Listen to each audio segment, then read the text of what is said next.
بصراحة. احبك في الله ويا رب يديمها ربنا محبه واخوه دايما بالمعروف. يا رب. اتمنى لك التوفيق، اتمنى لك دي تكون بدايه المشوار مش شاء الله. نهايه المشوار في الاكاديميه، لا بدايه ان المشوار. شاء الله بداية المشوار، وان شاء الله من نجاح مستر لنجاح. رضا هنشرفك وهيكون لنا اسم ان شاء الله. يا رب اتمنى ان لك شاء التوفيق. الله.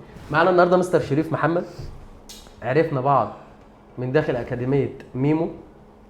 فبالنسبه له هو شاب من ضمن الشباب اللي كان عنده هدف او ما زال عنده هدف وبيكمله. طبعا احنا لما بنيجي عند التخرج ما بتكونش نهايه المشوار في ميمو اكاديمي، بالعكس بتكون بدايه المشوار لكل شاب من الشباب. وهو هيعرفنا دلوقتي بنفسه، هيقدر يتكلم عن اهدافه كشاب. مش مهم يتكلم عن تجربته عن ميمو، بس الاهم من ده كله ان هو في يوم من الايام كان بيفكر وازاي يطور من نفسه وازاي ياخد مهنه، والنهارده هو فعلا اخد المهنه واشتغل وبقى النهارده فني حلاقه.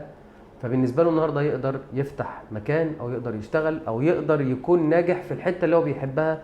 فعامه في العموم الهدف منه اللي احنا بنتكلم فيه ان اي حد حابب ياخد خطوه هيقدر ينفذها. فعرفنا باسمك الاول. انا شريف محمد من الشرقية.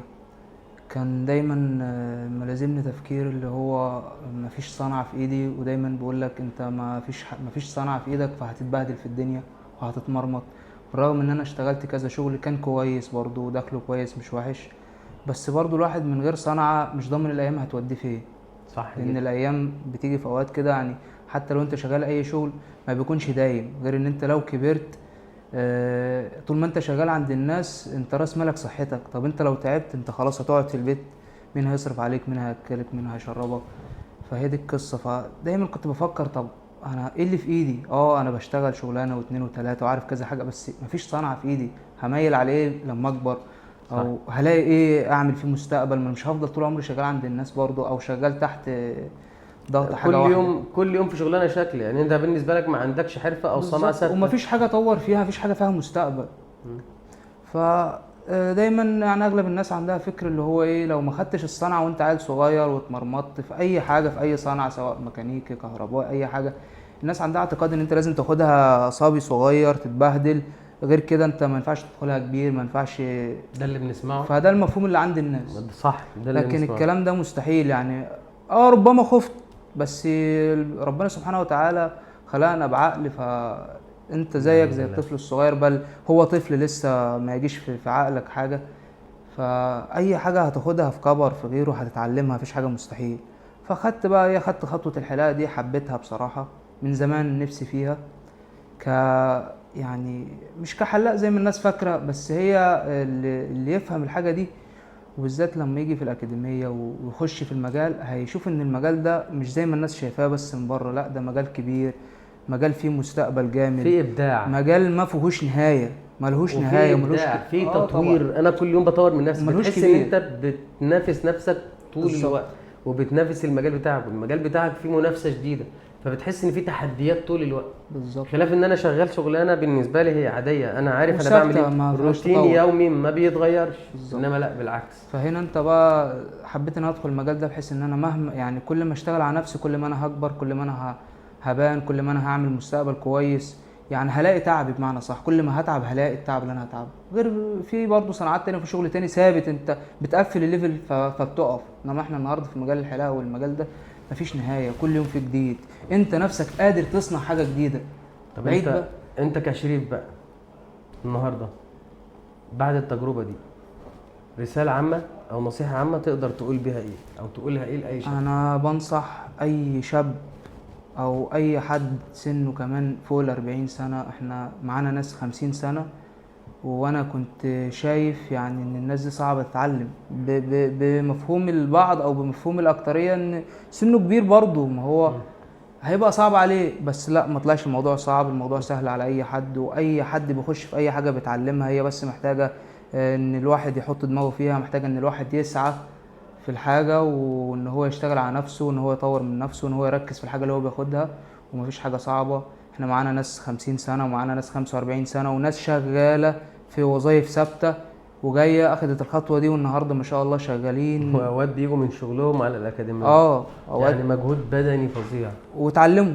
يعني كان اي حد هيشوف منظر شخص زي كده 50 سنة و45 سنة صعب، هيتعلم ازاي ده؟ لا، هو اتعلم واحسن من اي حد، يعني احسن من اصغر واحد فينا كمان، فهنا ملهاش فعلا. علاقه بالسن.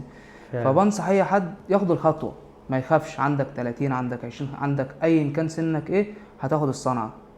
وبنصح اي حد عموما بره الحلاقه وبره القصه دي، دور على اي صنعه خدها في ايدك ايا كان انت بتحب ايه، وما تقولش انا كبرت، لا مفيش حاجه. النهارده 90% او بنسبه كبيره كل الصناعات في ليها تدريب، صح جدا. سواء ميكانيكا او كهرباء او اي كله بقى حاجه. ليه دلوقتي اكاديميات او ورش عامه بالظبط. زي ما بنقول على حسب المهن اللي بنتعلمها. فالنهارده مفيش مستحيل. النهارده انت خش خد الخطوه دي وما تخافش، وربنا هيعينك وربنا هيفتحها في وشك، بس هو ربنا سبحانه وتعالى عايز منك السعي وده كلها بتكون اسباب ان احنا نساعد بعض كشباب او الى اخره. بس. فحته الاكاديميات الحرفيه اللي هي خاصه بمهنتنا او المهن المختلفه التانيه دي ما هي الا مساعده لبعض الشباب اللي بالنسبه لي انا كنت منهم في يوم من الايام، وكان نفسي اتعلم المهنه بس للاسف ما كانش في مكان او مجال محتاج ان انا اشتغل معاه، الا اذا في يوم من الايام محل من المحلات قبلني، بس قبلني وبفلوس برضه. فبالنسبه لي انا كرضا اصلا انا متعلمها وانا كبير، مش متعلمها وانا صغير. فالنهارده انا سهلت على شريف وسهلت على رضا وسهلت على ناس كتير قوي النهارده حاجه هي كان موجودة. نفسه يعملها، فخلاص انا بقيت موجود اقدر اعمل اللي انت انما زمان ما كانش قدرتش تعمله موجوده، زمان. فعشان صح كده الناس كانت بتضطر ان هي يعني اي والد بياخد ابنه الصغير يحطه في ورشه او يحطه مع كهربائي او ده، ما هو ما كانش فيه اكاديميات، ما كانش فيه اماكن بتدرب، فما كانش قدامه حل غير كده. بالظبط. غير ان الناس كان زمان يعني الصنايعيه بيدور ياخد عيل صغير عشان لما اقول له اعمل كذا حاضر، يعمل ده حاضر، فمش هياخد واحد كبير، فواحد كبير هيقول له انت يا عم تعاملني كده ليه؟ هي دي الفكره. انما انت في الاكاديميات وفي مراكز التدريب انت بتتعامل باحترام، بتتعامل بادب، بيعاملك انك واحد ليك قيمتك ليك مكانك، بيديلك المعلومه باريحيه ببساطه، فبيبقى الموضوع اريح كتير. وجود مستر رضا في الاكاديميه بيختفي؟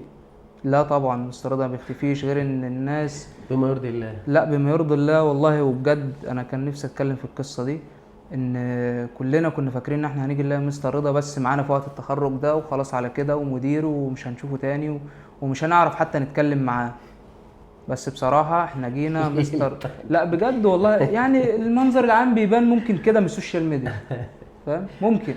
بس والله يا جدعان ما تبصوش للوضع ده، والله بيشتغل. ولدرجه يعني احنا امبارح مخلصين الساعه 3 الساعه 3 و2 ونص والله بجد. فبصراحه بيقف معانا وربنا يعينه والله، يعني مش مقصر. وربنا مش مقصر. وعايز اقول حاجه كمان. قول اتفضل. هو عنده حاجه يعني مش عند حد، هو انت من اول يوم او تاني يوم هو عارفك مين واسمك ايه وما بيتوهش عن حد، وعارفك بتنام امتى ورايح فين وجاي منين، متابعك. هو مش انت دخلت، انت مش داخل بس تاخد حلاقه، لا انت داخل يعني تقصد تقول لهم ما تشغلوش دماغكم عليه. بالظبط، ما تشغلوش دماغكم. وشخص واقف معاك في كل حاجه، واقف معاك في ظروفك، مش عشان هو قاعد والله بجد، بس يعني معرفته لوحدها والله مكسب. احبك في الله والله يا مستر، يعني بصراحه حضرتك اخ كبير لينا وسند بعد ربنا وبعد اهالينا لينا، حضرتك سند يعني بصراحه. احبك في الله، ويا رب يديمها محبه واخوه دايما بالمعروف. يا رب. اتمنى لك التوفيق، اتمنى لك دي تكون بدايه المشوار مش نهايه المشوار في الاكاديميه، لا بدايه المشوار ان شاء الله بدايه المشوار. وان شاء الله مستر رضا هنشرفك وهيكون لنا اسم ان شاء الله يا رب. اتمنى لك ان شاء الله. احبك في الله. الله يخليك، شرفت بيك.